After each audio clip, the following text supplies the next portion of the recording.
Olá pessoal, então temos mais um tema que ia ser abordado nas aulas, né? Essa aula é a número 1 e ela, vocês podem até estranhar, mas é uma aula que serve para oitavos anos, nonos anos e o primeiro ano do ensino médio.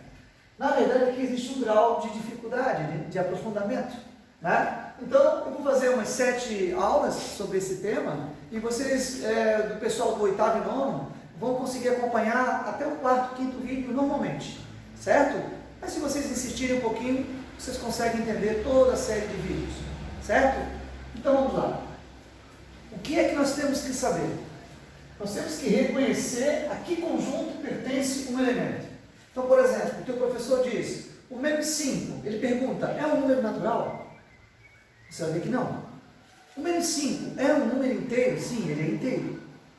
O número 5 é um número irracional? Não, ele não é irracional. Então nós temos que reconhecer a que tipo de conjunto esse número pertence. Para isso, eu fiz aqui um breve resumo envolvendo os conjuntos numéricos. Veja que eu coloquei caixas, uma dentro da outra, né? Na verdade são tipo retângulos, né? E aí nós temos o quê? Nessa primeira caixinha aqui, que eu estou chamando de caixinha, eu coloco todos os números naturais. Aí tu lembra, né? 0, 1, 2, 3, 4, 5, 6, 7, 8, 9, 10, infinito. Esses são os números naturais. Mas todo número natural é um número inteiro. Certo? Então aqui nós vamos ter os números inteiros. Ok? Então olha só. Natural. 0, 1, 2, 3, reticências. Não preciso continuar, né, gente? Esses são os números naturais. Certo? Os números inteiros. Os números inteiros, né? Você tem números positivos e números negativos. Então você tem o menos 2, o menos 1, o 0, o mais 1, o mais 2, vírgula, reticência. Reticências. Então você tem aqui todos os números inteiros. Certo? Os números racionais. Os números racionais são aqueles que você pode transformar em uma fração. E aí, então, eu não consigo colocar entre chaves todos esses números. Então, eu vou representar assim, ó. X igual a A sobre B. Então, X é um elemento. Quem é esse elemento? É uma fração. A sobre B. Só que o A e o B,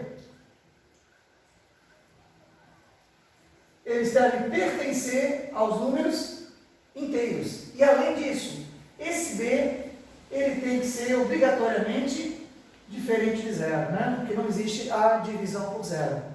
Então, volta só um pouquinho. Os naturais são estes, continua, né? 4, 5, 6 e aí por diante. Os números inteiros, os números fracionários, os números racionais.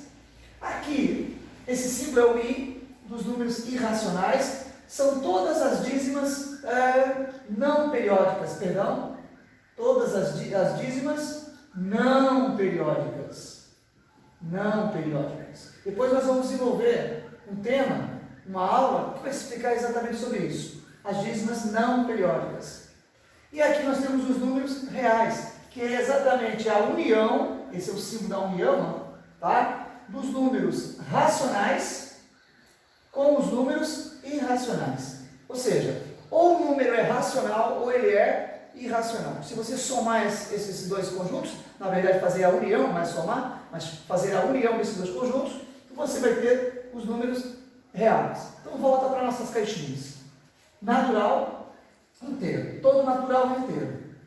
Os naturais e os inteiros são números racionais. Todos os racionais são números reais. Mas veja que tem uma caixinha excluída, que são os números irracionais. Porque se tu perceber bem, essa parte toda que está aqui são os números racionais. E aqui você tem a outra parte que são os números irracionais. Então, se você somar, unir essa parte com esta, vai dar os números reais. Tranquilo?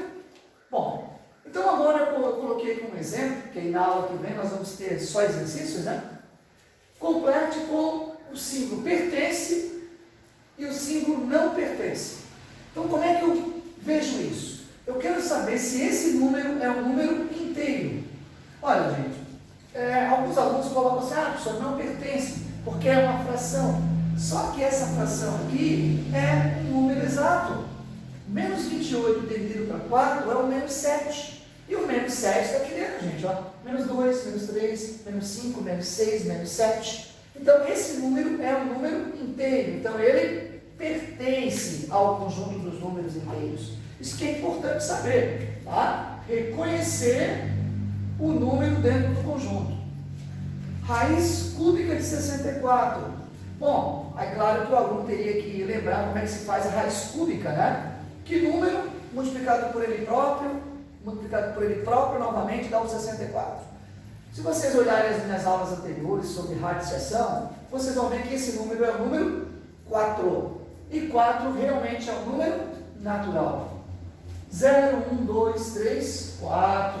Então isso aqui pertence. Essa raiz é uma raiz exata e além de ser exata, é um número natural. Certo? Letra C.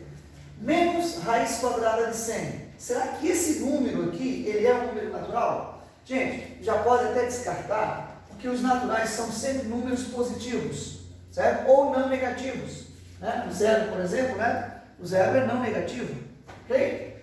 Então aqui aparece um menos, já pode descartar. Esse número, com certeza, ele não pertence aos números naturais. Tranquilo? Letra D, 1,3. Será que esse número é inteiro? Olha, se tu perceberes bem, isso aqui é 1 e mais um pouquinho. 1 e alguma coisa. Então, a gente costuma dizer que é um número quebrado, né?